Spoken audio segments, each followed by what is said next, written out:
قلبي، عاملين ايه؟ يا رب كلكم تكونوا بخير. النهارده الفيديو لحبايب قلبي اللي ما يعرفوش اي حاجه عن حمام الزيت للشعر وازاي بتستخدمه بشكل صحيح وايه فوائده. فاللي عارف الفيديو ده مش هيفيدك، لكن اللي مش يعرف اكيد ان شاء الله هيفيدكم الفيديو ده. بس قبل ما ابدا حابه اقولك شويه نصايح مهمه جدا جدا. دي عن تجربه شخصيه، يعني دي تجربتي بقى الشخصيه وارشادات الطبيبه اللي ليا لما كنت بتعالج عندها فترة طبعا طويلة. انتوا عارفينها الكورسات بتبقى كل 3 شهور، فحابة اديكم النصايح دي عشان تتبعيها وتاخدي بالك منها قبل ما تعملي حمام زيت او حمام كريم لشعرك. اول حاجة، لو انتي بتعاني من مشكلة فعلا في شعرك، تقصف، تلف، تساقط شديد، قشرة، بتعاني من انيميا، عندك نقص كالسيوم، لازم تروحي تكشفي عند طبيب الجلدية علشان تعرفي ايه الاسباب بالظبط وتحدديها وتستخدمي العلاج المناسب ليها. وكمان تتبعي نظام روتين لشعر سليم. وانا كنت عملت فيديو عن تساقط الشعر اسبابه ايه وعلاجه، قلت لكم الكورس اللي انا باخده. اتمنى تشوفوا الفيديو، هو طويل شويه لكن مفيد وان شاء الله هعمله. تاني حاجه قريب. لازم تعرفي نوعيه شعرك ايه الفروه بتاعتك نوعها ايه، يا ترى جاف، عادي، دهني، مختلط. ده ليه؟ علشان مش كل الزيوت اللي انت هتستخدميها او كل الكريمات اللي هتحطيها على شعرك مناسبه لجميع انواع الشعر، فلازم تحددي نوعيه شعرك ايه علشان تستخدمي الحاجه المناسبه ليها وتتفادي طبعا اضرارها. تالت حاجه، لو انت شعرك خفيف وعايزه تكثفيه او قصير وعايزه تطوليه، الفروه نفسها لو ضعيفه وشعرك بيتساقط، ابعدي عن 4 زيوت قويه جدا في التكثيف وفي التطويل. افضل 4 زيوت بيطولوا الشعر وبيكثفوه في اقل من شهر، وده عن تجربه. لكن لما بتكون الفروه فعلا صحتها كويسة، مش بتكون الشعر بيتساقط منها كتير وفيها تلف وتقصف، لا مش هيفيدوكي، هيجيبوا معاكي العكس زي ما انا بقولك. لكن لو فروتك كويسة استخدميهم، بس مش مع بعض طبعا. هو زيت الثوم، الخروع، النخاع، الصبار. وبالنسبة لي الصبار ليه تجربة طويلة جدا، يمكن من 10 سنين وانا بستخدمه على شعري لحد مرحلة الثانوي، وبعد كده ما بقتش استخدمه. هقول لكم تجربتي ليه ان شاء الله في فيديو مع الصبار الطبيعي، لان انا عارفه ان هو انتشر الفتره دي كتيره جدا. الصبار الطبيعي اللي انت تقدري تجيبيه في البيت بيبقى اوفر واحسن بكتير ونتيجته مضمونه، بس مع الشعر الكويس مش الشعر الضعيف. خلاص. فالاربع زيوت دول لو استخدمتيهم على شعرك وهو بيتساقط كتير هتلاقيه وقع. خلاص، عشان بس انا حذرت اهو. كمان لازم تاخدي بالك من انواع الزيوت اللي انت بتحطيها وانت بتخلطي الخلطه بتاعه الزيوت اللي هتحطيها على شعرك. ما تحطيش الزيوت الحاره مع البارده، الحار يبقى الضعف. يعني ايه حار؟ يعني ايه بارد؟ الزيوت عندك بتنقسم لثلاث اقسام او ثلاث اصناف: زيوت حاره، زيوت بارده، زيوت لزجه. فانا هعمل لكم ان شاء الله سلسله متكامله عن الزيوت، وكل فيديو هنعرف زيوت بانواعه، بايه بيفيد فروه ايه، يعني تاريخه وكل حاجة عنه ان شاء الله. وهبدأ السلسلة دي بأول فيديو وهو الزيوت اصنافها ايه عشان تفرقي بين الحار والبارد واللزج. فهديكم مثال بسيط دلوقتي. زيت الزيتون يعتبر، او زيت الزيتون يعتبر زيت حار، يعني زيت قوي تقيل. زيت اللوز زيت خفيف، يعتبر زيت بارد. زيت لزج اللي هو زيت جوز الهند. مثال لي، لو انا هعمل خلطه بين الثلاث زيوت دول يبقى لازم يكون البارد ضعف الحار. هحط معلقتين من زيت اللوز مع معلقه زيت زيتون مع معلقه زيت جوز الهند. يبقى احنا كده عرفنا مثال بسيط لحد ما انزل لكم الفيديو. بس لحد ما انزله لازم انت كمان تعملي سيرش وتعرفي ايه هي الزيوت الحاره وايه هي الزيوت البارده، عشان ما تخلطيش اتنين حار مع بعض وتضعفي شعرك وتلاقي النتيجه عكسيه. زي ما كل حاجه عارفين ان ليها اضرار وليها فوائد، يلا بينا نتعرف على فوائد حمام الزيت. طبعا هي فوائده جميله جدا ومش هقدر اقولك ان هي كتيره، لانها هي بتنحصر بين كام حاجة، اللي هو التطويل وتكثيف الشعر ونعومته. فهو فعلا الزيت بيتميز عن الكريم في ان هو بيدخل داخل البصيلات بكل سهولة، فبيجعل الشعرية مرنة وسهلة ان انتي تمشطيها، وبيخليه ناعم طبعا، وبيمنع تقصف اطراف الشعر اللي بتبقى ناتجة عن جفاف الشعر لفترة طويلة.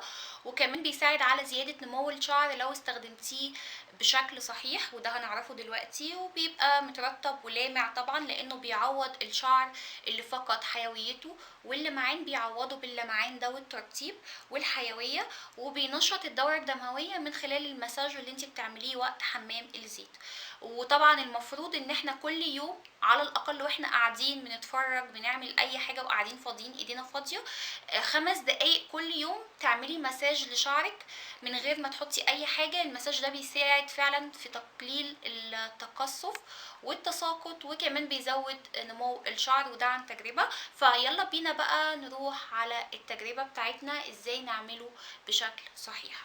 اللي احنا هنستخدم بيها حمام الزيت بتاعنا، اول حاجه بتجهزي مجموعه الزيوت اللي انت هتستخدميها، وزي ما اتفقنا الزيت الحار بيبقى اقل من الزيت البارد، فانا ما بستخدمش غير نوعين مع الزيت او 3 زيوت، ده اقصى حاجه بعملها، وبيبقى زي ما قلت لكم زيت جوز الهند.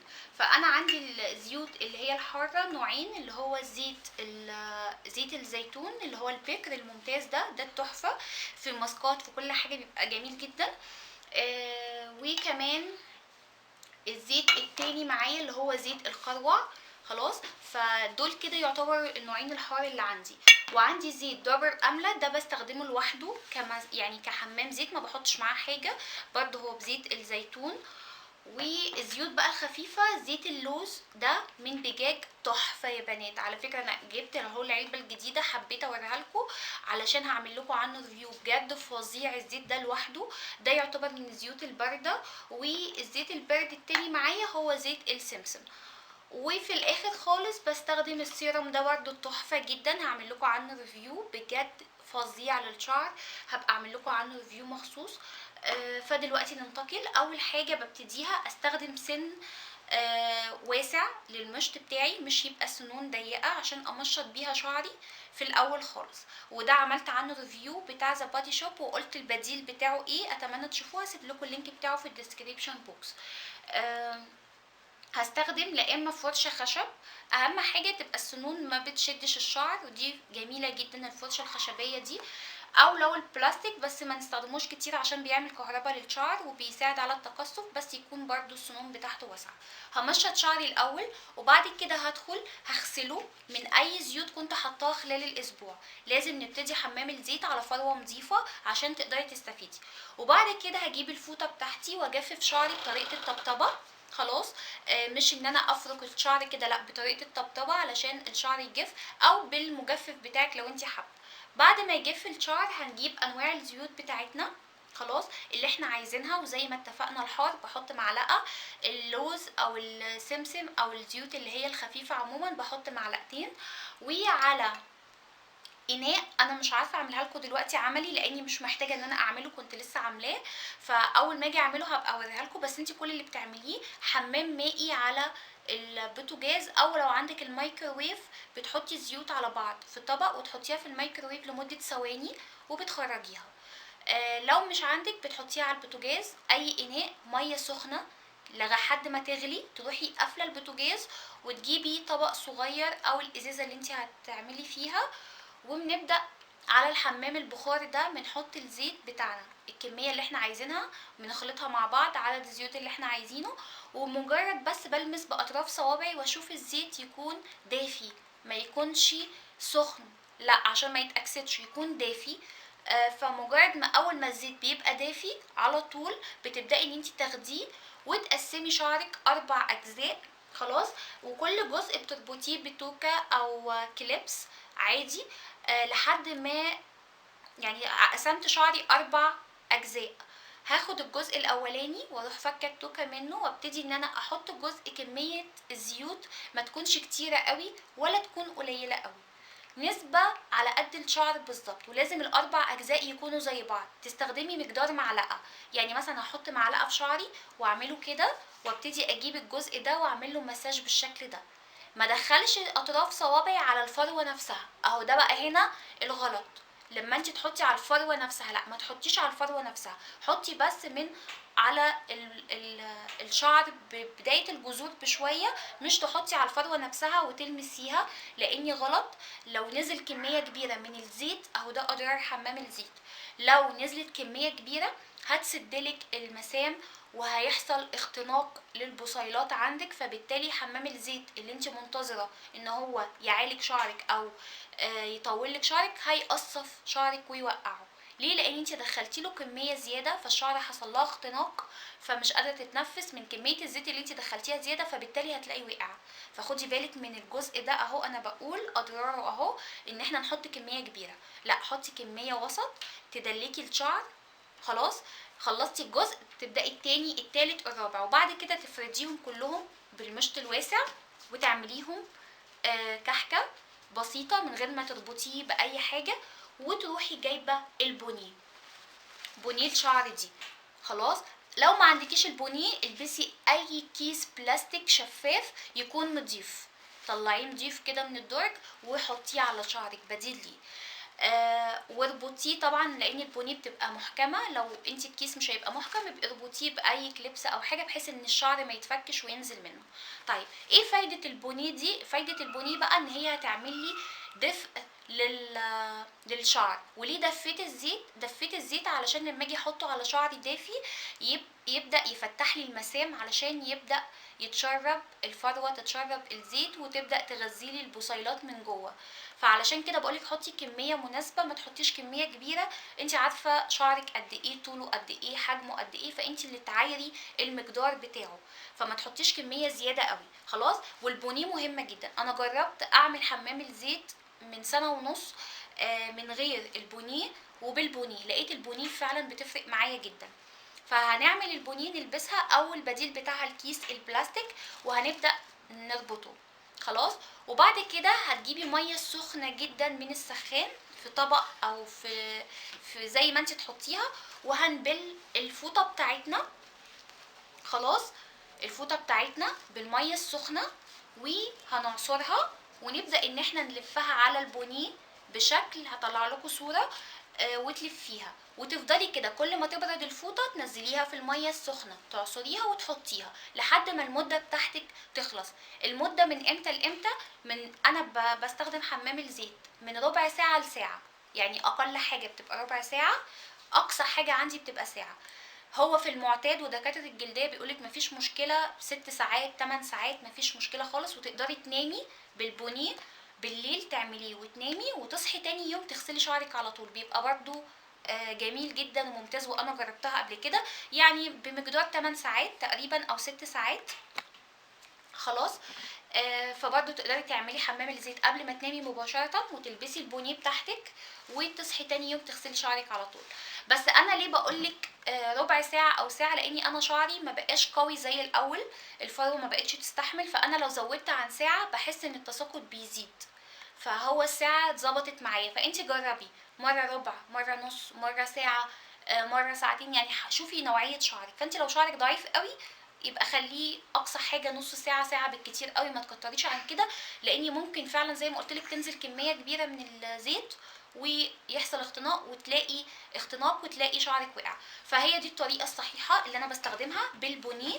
من غير البونيه شعري التهب، الفروه ما بقتش عارفه مشط، لان الفوطه بتبقى سخنه جدا وانا فروتي ما استحملتش. لكن لما حطيت البونيه لا، لقيت الموضوع بقى سهل معايا وجميل جدا. فدي طريقتي ودي تجربتي مع حمام الزيت، ودي الطريقه الصحيحه، اتمنى تستخدموها وخدي بالك. خلاص، يبقى احنا زي ما اتفقنا هنحط الزيت وبعد كده هنعمل البونيه وبعد كده الفوطه، وبنفضل نحط الفوطه لحد ما تخلص المده بتاعتنا، كل ما تبرد نحطها في الميه السخنه ونحطها. خلاص، بعد كده بروح غاسله شعري بشويه شامبو، بحط شامبو مش كتير قوي لاني طبعا شعري خلاص اترطب بعد ما المده تعدي. وما تنسيش وانتي بتحطي الزيت المساج. خلاص، بجيب شويه شامبو بروح عاملاهم بشويه ميه مخففاه عشان يبقى خفيف، وابتدي برضو اغسل شعري بطريقه المساج ان انا ادلك الفروه كويس، واغسله بميه دافيه وبعد كده ميه بارده. الميه البارده هتقفلي المسام وتخلي الشعر ممتاز جدا.